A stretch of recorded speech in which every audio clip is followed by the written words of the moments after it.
well lit? I think so. Alright, so a couple of things about shooting today.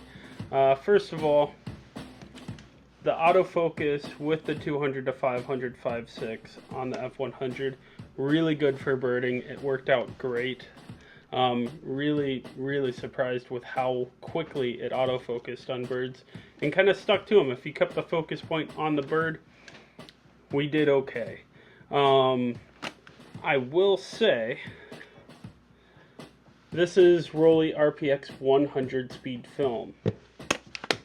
I, for whatever reason, had my F100 not in DX mode, and this does have the DX code on the back of the film, which essentially all that means is it's got little, like, almost like a little barcode scanner thing.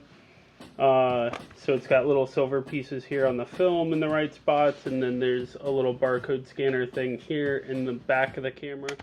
It reads that and gives it the ISO. I didn't have that turned on, and this was set to 400 ISO, which is fine. I don't think that I would have gotten away with shooting birds in flight at 100 speed anyways, so what I'm going to end up doing is pushing this film 2 stops. Black and white film pushes really well. If you want information on how to properly push black and white film, I recommend checking out, there's a stand development video by Ted Forbes on the art of photography. He's got a YouTube channel called The Art of Photography with Ted Forbes, I believe. I'll put a link somewhere, where in this stand development video, he actually goes over where he had the best results in reducing film grain and kind of, I guess, reducing contrast too, which those methods just so happen to work out really well for pushing black and white films. When pushing film, anything you can do to reduce grain and contrast is going to help you in the long run. So I'll push this a couple of stops. I don't think that you would notice a ton of a difference. It would probably just look very similar to 400 speed RPX. But yeah, I'm looking forward to how these come out. We could not find the owl, so instead we're going to get lots of pictures of cardinals, of orioles. There was a couple chipmunks in there. There was a squirrel that was like literally 5 feet from us, like hunkered over with a walnut. Lots of other things. So just nature pics with the 200 to 500 5.6 on the F100. I'm really excited to see how these turn out. Yeah, so let's take a look at those next. Starting things off with this red-bellied woodpecker. Obviously, you can't see the red cap on it because it's shot in black and white film. But you can see the cool pattern on its back and start to see some of the cool patterns in the out of focus area created by that long lens. Yes, even on film, you get those cool looks.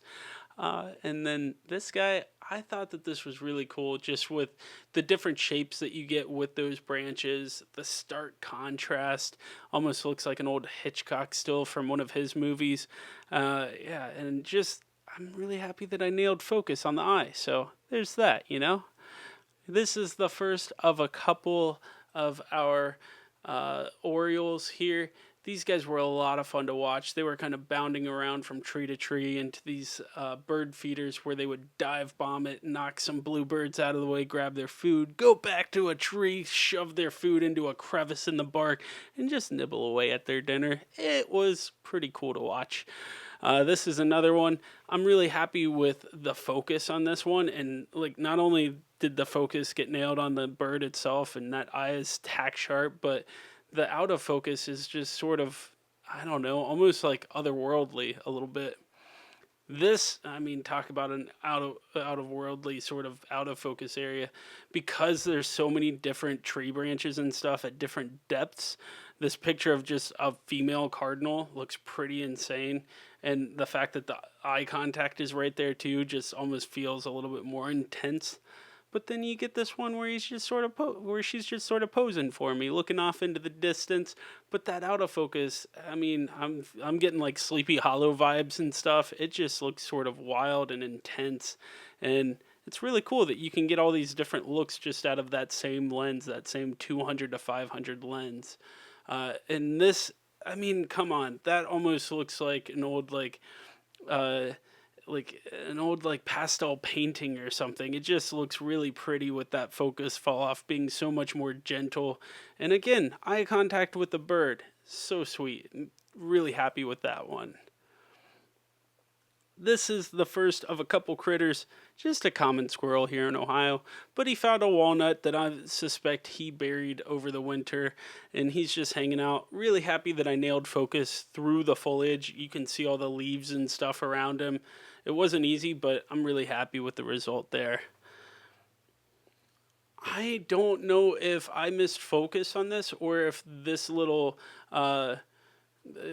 chipmunk just was vibrating at a speed, because they're so quick. They're just like sort of bounding around. And so I don't know if I missed focus or if he was just moving quick. But anyway, that's the last one. Just a posing little chipmunk for us. Anyway, thanks guys. Talk to you next time. Ooh, it moves. That's how you know it's built well. All right, Marissa. This is going to be trickier. Immediate death, actually.